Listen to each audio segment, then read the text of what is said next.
Parsodi road परिसरात भीषण आग, कुटार व शेणखत जळून खाक, 2 लाखांचे नुकसान. धामणगाव रेल्वे तालुक्यातील परसोडी परिसरात शेतातील धुऱ्याला लागलेल्या आगीने भीषण रूप धारण केल्याने शेतकऱ्यांचे मोठे आर्थिक नुकसान झाले आहे. प्राप्त माहितीनुसार परसोडी येथील शेतकरी प्रकाश सोनकुवर यांच्या शेतातील धुऱ्याला आग लागली.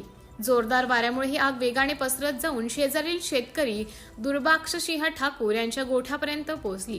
या आगीत गोठ्याजवळ साठवून ठेवलेले मोठ्या प्रमाणातील कुटार व शेणखत जळून खाक झाले. आगीमुळे सुमारे 18 ट्रॅक्टर तुरी व चण्याचे कुटार तसेच 15 ट्रॅक्टर शेणखताचे ढीग पूर्णपणे जळून भस्मसात झाले. आग इतकी भीषण होती की काही क्षणातच संपूर्ण परिसरात धुराच्या लोटांनी व्यापला गेला. घटनेची माहिती मिळताच परिसरातील नागरिक व शेतकरी मदतीसाठी धावून आले. स्थानिकांनी मोठ्या प्रयत्नांनी आग आटोक्यात आणण्याचा प्रयत्न केला, मात्र तोपर्यंत मोठे नुकसान झाले होते. सुदैवाने या घटनेत कोणतीही जीवितहानी झाली नसली तरी पशुधन वाचवण्यासाठी नागरिकांनी वेळेवर प्रयत्न केल्यामुळे मोठा अनर्थ टळला. या आगीत अंदाजे 1.5 ते 2 लाख रुपयांचे आर्थिक नुकसान झाल्याचं सांगण्यात येत आहे. वाढत्या उन्हाळ्यात शेतातील धुरे, कुटार व वाळलेले गवत यांना आग लागण्याच्या घटना वाढत असल्याने शेतकऱ्यांनी विशेष काळजी घेण्याची गरज व्यक्त केली जात आहे.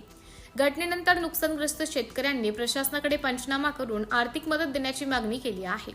संबंधित विभागाने तातडीने पाहणी करून नुकसानग्रस्तांना शासनाच्या निकषानुसार मदत द्यावी अशी मागणी परिसरातील नागरिकांनी केली आहे.